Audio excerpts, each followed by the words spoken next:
À l'automne 1969, j'avais 24 ans et je travaillais comme assistant de production chez Warner Bros., principalement au Studio 16. À ce moment-là, j'étais déjà dans le métier depuis 3 ans, assez longtemps pour avoir perdu mes illusions, mais pas assez pour avoir perdu ma faim. J'ai grandi à Burbank, fils d'un machiniste qui travaillait sur l'ancien lot RKO. Je comprenais les mécanismes d'Hollywood avant de comprendre l'algèbre. Je savais faire la différence entre ce qui était filmé et ce qui était réel. Cette différence était plus importante que la plupart des gens ne l'imaginaient. Je savais donc ce dont j'étais témoin ce jeudi soir d'octobre. Peut-être était-ce un mercredi. J'en ai débattu pendant des décennies, mais je sais que c'était en octobre. Le vent de Santa Ana soufflait depuis le désert, et l'air avait cette qualité étrange, électrique, sèche et tendue, comme si quelque chose dans l'atmosphère retenait son souffle. J'ai rencontré Bruce Lee pour la première fois au printemps de la même année. Il était sur le plateau pour un projet, officiellement comme consultant en chorégraphie de combat. Officieusement, il essayait de convaincre les gens de le prendre au sérieux. C'était la vérité brutale de sa situation en 1969. Enter the Dragon était encore loin. The Green Hornet était déjà passé. Il y avait joué Kato, l'acolyte, l'assistant. Un personnage destiné à rester un pas derrière un homme blanc. Utile, compétent, mais jamais au centre. Jamais l'essentiel. Je me souviens de la première fois où je l'ai vu arriver sur le site. Il était petit. Je crois que cela surprenait tout le monde. Les gens s'attendaient à quelque chose d'énorme à cause de son charisme, de l'énergie qu'il dégageait. Mais il mesurait peut-être 1,70 m. Mince, pas particulièrement impressionnant au premier regard. Puis il se retournait et vous regardait. Et là, vous compreniez. La taille ne signifiait absolument rien. Ses yeux étaient différents. J'ai longtemps essayé de décrire cela sans jamais y parvenir complètement. Ils étaient focalisés d'une manière que les yeux des autres ne sont pas. La plupart des gens, même talentueux, même puissants, ont le regard mobile. Ils calculent. Ils jouent un rôle. Les yeux de Bruce étaient immobiles, totalement immobiles, comme le centre d'une chose qui tourne très vite. Nous avons parlé pour la première fois devant le plateau 9. J'avais une pile de révision de scénario avec moi. Il attendait quelqu'un qui avait 20 minutes de retard, ce qui, à Hollywood, signifie que la réunion n'aura probablement pas lieu. Je lui ai proposé du café de mon thermos, par habitude plus qu'autre chose. Il a accepté. Nous sommes restés là, dans la lumière du matin californien, à parler de rien en particulier pendant peut-être 15 minutes. Sa fille, Shannon, venait de naître. Il était fatigué, comme le sont les jeunes pères. Cette fatigue particulière qui a aussi quelque chose de lumineux. Dans les mois qui suivirent, je trouvais des prétextes pour traîner près de lui chaque fois qu'il travaillait. Ce n'était rien d'inhabituel. La moitié des jeunes hommes du studio faisaient la même chose. Il exerçait un effet magnétique lorsqu'il montrait ses techniques au coordinateur de combat. Les gens se rapprochaient sans même s'en rendre compte. Il expliquait ce qu'il faisait en le faisant, et ses commentaires philosophiques donnaient l'impression d'être initié à quelque chose d'essentiel sur la nature du mouvement, du conflit et même de l'être humain. Mais Hollywood ne savait pas quoi faire de lui. J'en ai été témoin, et c'est l'une des choses les plus laides que j'ai vues dans une industrie qui ne manque pourtant pas de laideur. Les réunions où l'on parlait de lui devant moi, parce que je n'étais qu'un meuble, expliquant que le public américain n'accepterait pas un acteur principal asiatique, que les études de marché ne le soutenaient pas, qu'il était trop intense pour le grand public. J'ai vu des hommes puissants regarder quelqu'un d'extraordinairement talentueux et expliquer avec une conviction totale pourquoi ce talent ne rentrait pas dans le moule qu'ils avaient établi. Bruce acceptait cela avec un calme qui, je le sais aujourd'hui, demandait une discipline immense. Mais il y avait des moments, brefs, contrôlés, où l'on voyait ce que cela lui coûtait. L'homme qui le défia ce soir-là en octobre savait exactement où Bruce se situait dans cette hiérarchie. Il s'appelait Carl Ivan. Il avait 41 ans, coordinateur de cascade et consultant en arts martiaux depuis près de 20 ans. Il avait appris auprès de véritables maîtres. Qu'on soit clair, Carl Ivan n'était pas un imposteur. Il était talentueux, expérimenté et respecté dans son milieu. Il s'était brisé des os dans l'exercice de son métier. Il portait ses blessures avec une fierté particulière, comme des médailles. Le problème, c'est que son monde était en train de disparaître, et il le savait. Carl avait bâti sa réputation sur un style de combat filmé que Bruce démantelait silencieusement et méthodiquement. Les chorégraphies à l'ancienne, grands gestes, mouvements prévisibles, réactions exagérées, Bruce avait déjà montré que cela paraissait faux comparé à ce qu'il pouvait faire. Et dans une industrie où la perception est tout, cela rendait soudain les 20 années d'expérience de Carl insuffisantes. Il s'était déjà opposé professionnellement à 2 reprises lors de réunions auxquelles j'avais assisté et 3 autres fois selon ce que j'avais entendu. Toujours poli, toujours professionnel. Mais sous la surface, il y avait une tension bien particulière, celle d'un homme protégeant ce qu'il a construit face à un homme représentant ce qui vient après. Ce qui mit réellement le feu aux poudres fut plus insignifiant qu'on pourrait le croire. N'est-ce pas toujours ainsi ? Un producteur, je ne citerai pas son nom, il est décédé depuis, fit une remarque lors d'une réunion de production cet après-midi-là. Il parlait des scènes de combat d'un projet à venir et déclara devant les 2 hommes qu'il pensait qu'il devrait adopter l'approche de Bruce plutôt que la méthode traditionnelle. C'était une décision pratique, probablement la bonne. Mais Carl n'entendit pas cela. Il entendit un jugement. Lorsque j'en entendis parler, via ce système officieux qui transmet l'information plus vite que n'importe quel canal officiel dans un studio, le défi avait déjà été lancé. Pas officiellement. Pas stupidement. Carl n'avait pas confronté Bruce devant témoin. Il était trop professionnel pour cela. Il avait envoyé un message par l'intermédiaire d'une connaissance commune, en privé, discrètement. Une invitation à clarifier la question que tout le monde se posait sans oser la formuler à voix haute. Es-tu vraiment celui que tu prétends être ? Ou n'est-ce qu'un rôle ? Bruce avait accepté sans hésiter. Je l'ai appris 1 heure avant que cela ne se produise. L'un des autres assistants de production s'appelait Denis. C'était un gamin qui savait toujours tout ce qui se passait. Il m'a pris à part près de la cantine et me l'a dit. Plateau 4. Après la dernière réunion d'équipe, à 9h. J'aimerais vous dire que j'ai hésité à y aller. Cela me donnerait l'air plus principiel, mais ce serait un mensonge. J'y suis allé immédiatement sans la moindre hésitation, comme on s'avance vers quelque chose dont on sait qu'on passera le reste de sa vie à le raconter. Quand je suis arrivé, le plateau 4 était plongé dans l'obscurité. Les grands projecteurs au plafond étaient éteints. La seule lumière provenait des lampes de travail laissées allumées pour des raisons de sécurité. Une faible lueur ambrée qui éclairait les contours et laissait le centre dans l'ombre. Ça sentait comme tous les plateaux après les heures de tournage, la sciure et la peinture, et cet air légèrement rance des environnements artificiels qui ont trop longtemps respiré de l'air recyclé. 5 personnes étaient déjà là. Denis, 2 autres assistants dont je ne citerai pas les noms, un chef opérateur nommé Walt Fredericks, 30 ans de métier, qui avait tout vu, et une femme, Gloria Chen, superviseur de script, l'une des rares femmes américano-asiatiques à travailler à ce niveau dans ce studio. Elle m'a dit plus tard qu'elle était venue parce qu'elle sentait qu'elle devait être témoin. Nous étions 7. Quelques minutes plus tard, un 8e arriva, un homme que je ne connaissais pas encore, mais que je découvrirais plus tard être un instructeur d'arts martiaux de la vallée, venu officieusement attester des compétences de Carl. Il resta à l'écart et ne dit rien. Nous nous sommes placés instinctivement contre le mur, laissant le centre du plateau libre. Bruce était déjà là. Il se tenait au milieu de la scène vide, les mains détendues le long du corps, vêtu d'un pantalon sombre et d'une chemise blanche simple aux manches retroussées jusqu'au coude. Il ne s'échauffait pas, il ne frappait pas dans le vide. Il se tenait simplement là, dans la lumière ambrée, parfaitement immobile, comme un homme qui avait attendu toute sa vie ce moment. Et maintenant qu'il était arrivé, je compris qu'il n'y avait plus rien à préparer. Carl de Haven entra par la porte du plateau à 9h03. Je me souviens avoir regardé ma montre. Je ne sais pas pourquoi, par habitude.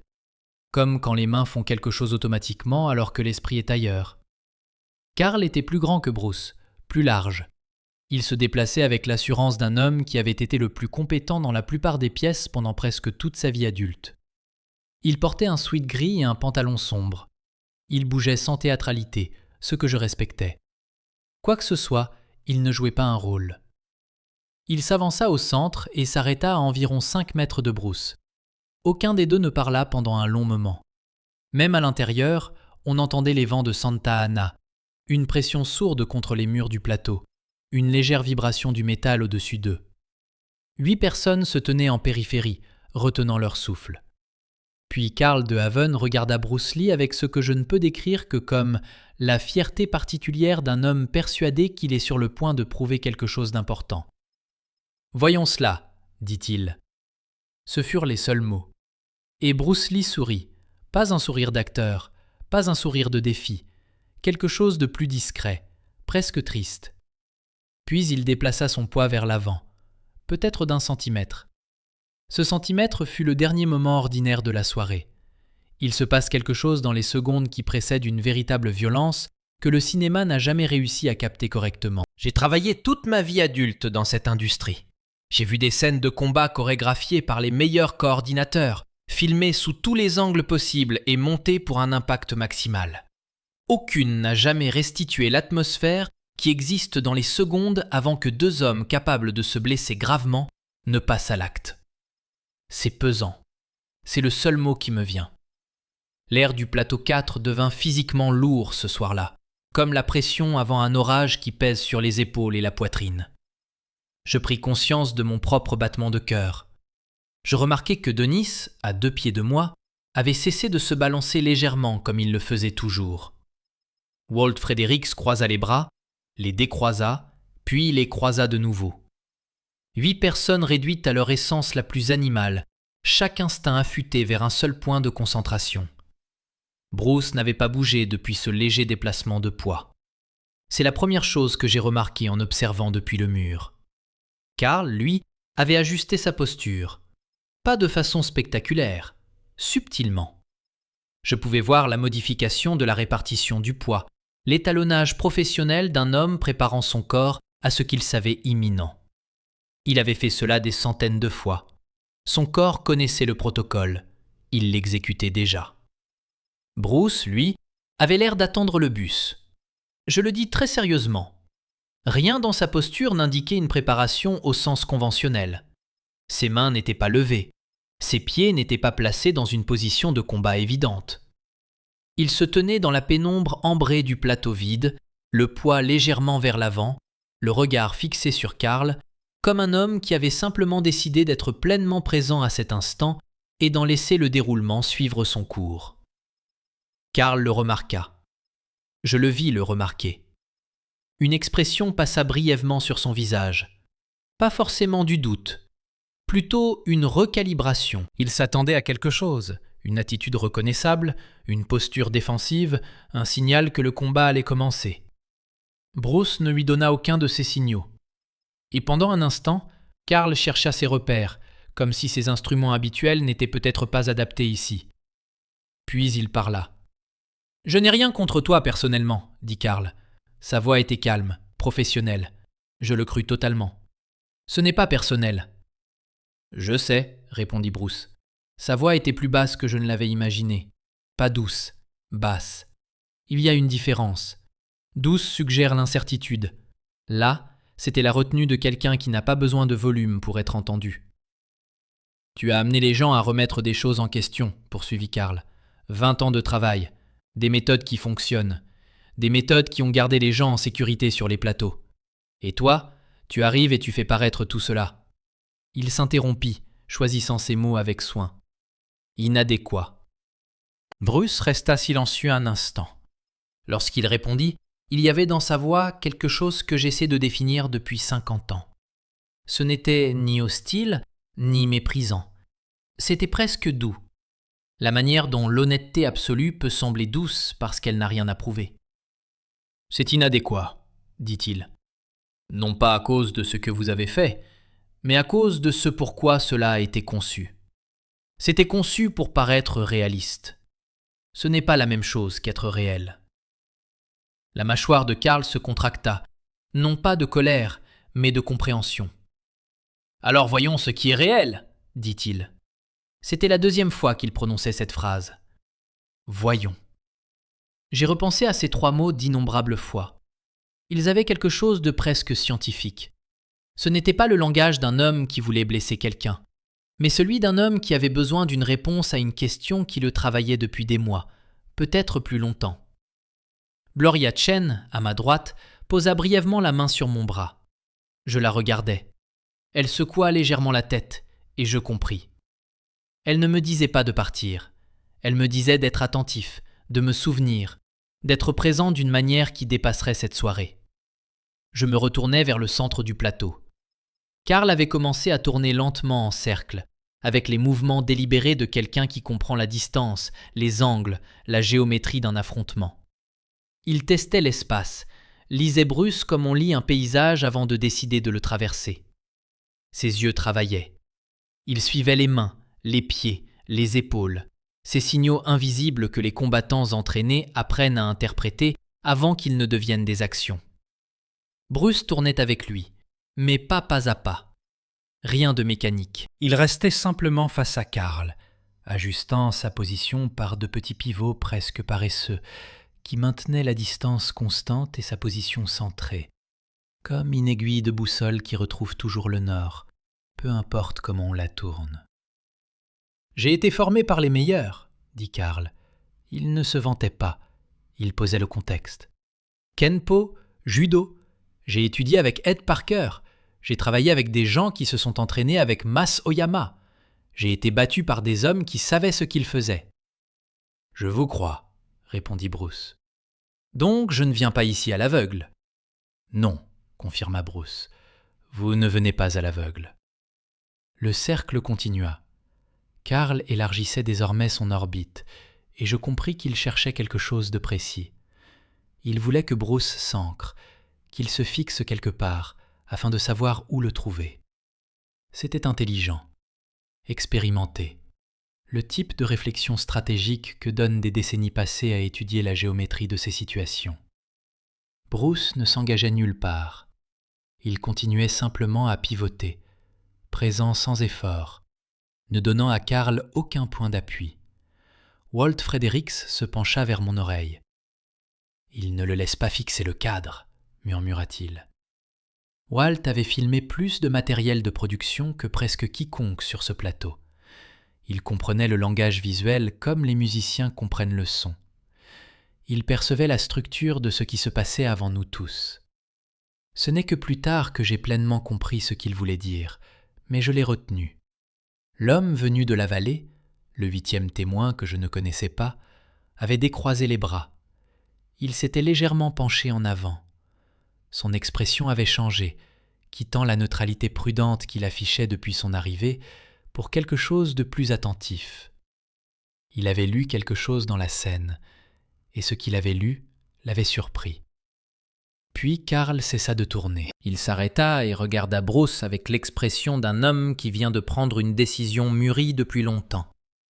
Il y avait presque un soulagement dans son visage, le soulagement d'avoir franchi le point de non-retour.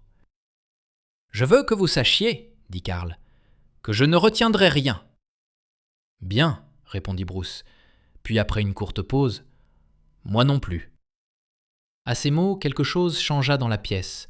Je le sentis physiquement, une variation de pression, une modification de la température, une réaction collective, physiologique, de 8 personnes dont les corps avaient compris avant leurs esprits que la conversation était terminée. Karl de Haven fit rouler son cou une fois, lentement, geste préparatoire d'un homme habitué à se préparer par réflexe. Il leva les mains en position défensive, propre, correcte, la posture d'un combattant véritablement formé. Sa main avant haute, sa main arrière protégeant le menton.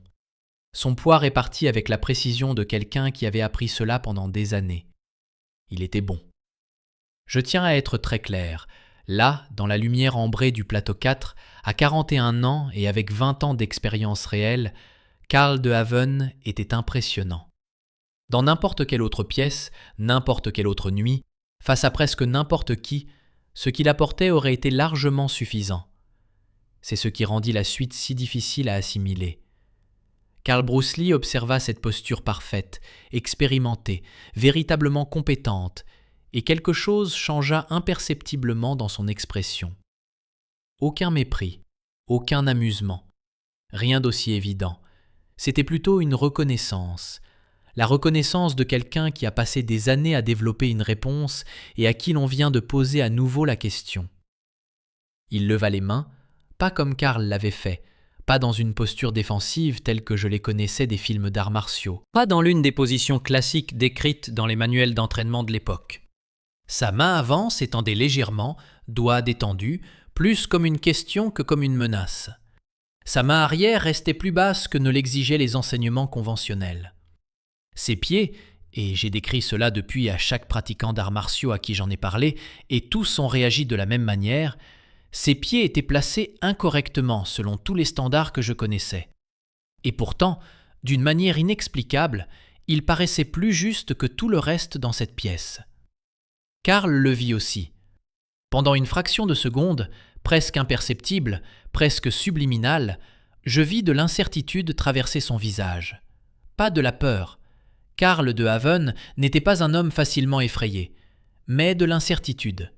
L'incertitude spécifique de quelqu'un qui vient de réaliser qu'il ne lit peut-être pas le même langage qu'il pensait lire. Puis son pied arrière poussa contre le sol, il avança et le monde changea. Il arriva vite, vraiment vite. Je ne veux en rien minimiser cela.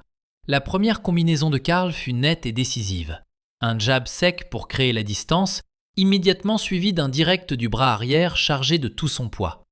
Le genre de coup qui met fin à une conversation lorsqu'il touche sa cible. J'entendis Denis, à côté de moi, aspirer brusquement. Le coup ne porta pas. Bruce n'était pas là où il aurait dû être. Depuis 50 ans, j'essaie de décrire ce moment et j'échoue toujours. Il n'a pas bloqué. Il n'a pas dévié. Il n'était tout simplement plus là. Un léger déplacement de l'angle de tout son corps, peut-être 10 cm hors de l'axe, et le direct déterminé de Karl fendit l'air avec une telle force que son épaule pivota au-delà de son propre centre de gravité, le laissant exposer une fraction de seconde. Cette fraction fut une éternité pour Bruce Lee. Sa main avant saisit le bras tendu de Karl, non pas pour le bloquer, mais pour le capter et le contrôler, le rediriger plutôt que lui résister. En même temps, sa main arrière frappa, pas un large mouvement, pas un croisé prévisible, un coup court, vertical, à peut-être 20 cm de sa position initiale, qui atteignit les côtes de Karl avec un son que j'entends encore parfois dans les pièces silencieuses. Karl grogna. Il recula, se regroupa. L'échange avait duré moins de 2 secondes. À côté de moi, Wal Fredericks laissa échapper un souffle involontaire. Le son que l'on fait quand on voit quelque chose qui réorganise notre compréhension de ce qui est possible. Je regardais l'homme venu de la vallée. Sa bouche était légèrement ouverte. Karl attaqua de nouveau, cette fois plus bas, pour réduire la distance et entrer dans une zone où les coups courts ne pourraient pas développer autant de puissance. C'était intelligent, l'ajustement d'un véritable combattant, analysant en temps réel. Il se projeta en avant, baissant la tête sous la ligne de regard de Bruce pour tenter un corps à corps, transformer le problème des coups en un problème de lutte. Le genou de Bruce se leva, non comme une frappe, mais comme un cadre, une barrière placée exactement sur la trajectoire de Karl, interrompant son élan et le redressant avant qu'il ne puisse achever sa projection. Dans le même mouvement, la main de Bruce trouva l'arrière de la tête de Karl et le guida presque doucement, comme on guide quelqu'un à travers une porte, vers le bas et sur le côté, redirigeant toute son énergie vers le sol du plateau. Karl posa les mains pour éviter de tomber complètement. Il toucha le sol avec les paumes de façon contrôlée et fut de nouveau debout en moins d'1 seconde. Mais quelque chose avait changé. Sa respiration n'était plus la même. Pas épuisée, moins de 30 secondes s'étaient écoulées, mais recalibrée. L'assurance de ses mouvements avait cédé la place à quelque chose de plus prudent, plus analytique. Il regardait Bruce comme on regarde un problème mathématique qui refuse d'être résolu avec les formules habituelles. Bruce n'avait pas quitté sa position.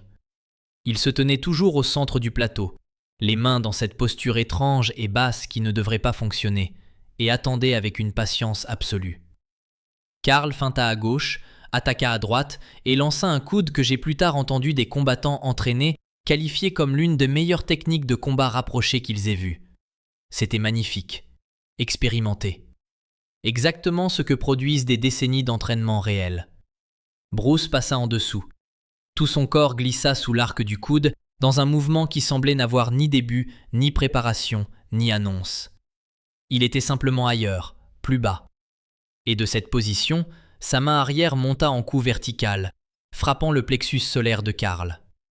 Karl de Haven s'assit. Il ne tomba pas. Il s'assit. Ses jambes décidèrent simplement qu'elles en avaient fini, et il descendit au sol dans un mouvement contrôlé, presque digne, restant là dans la lumière ambrée, les deux mains pressées contre son ventre, respirant prudemment, par petites inspirations. Personne ne parla. Bruce abaissa les mains. Il regarda Karl assis au sol, et quelque chose traversa son visage. Pas de triomphe, rien d'aussi simple. Plutôt une tristesse. La tristesse d'un homme qui n'avait pas voulu prouver cela, mais qui comprenait pourquoi c'était nécessaire. Il s'approcha et s'accroupit. « Vous êtes talentueux, » dit Bruce doucement. « Tout ce que vous avez construit est réel. » Karl leva les yeux vers lui.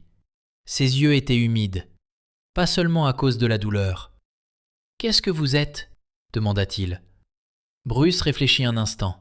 « Le même que vous, » répondit-il. « Je pose simplement des questions différentes. » Il tendit la main. Karl la prit. Nous étions contre les murs du plateau 4 et aucun de nous ne fit un bruit. Gloria Chen pleurait doucement. Walt Fredericks fixait le vide, l'expression d'un homme en train de repenser tout ce qu'il croyait savoir de son métier.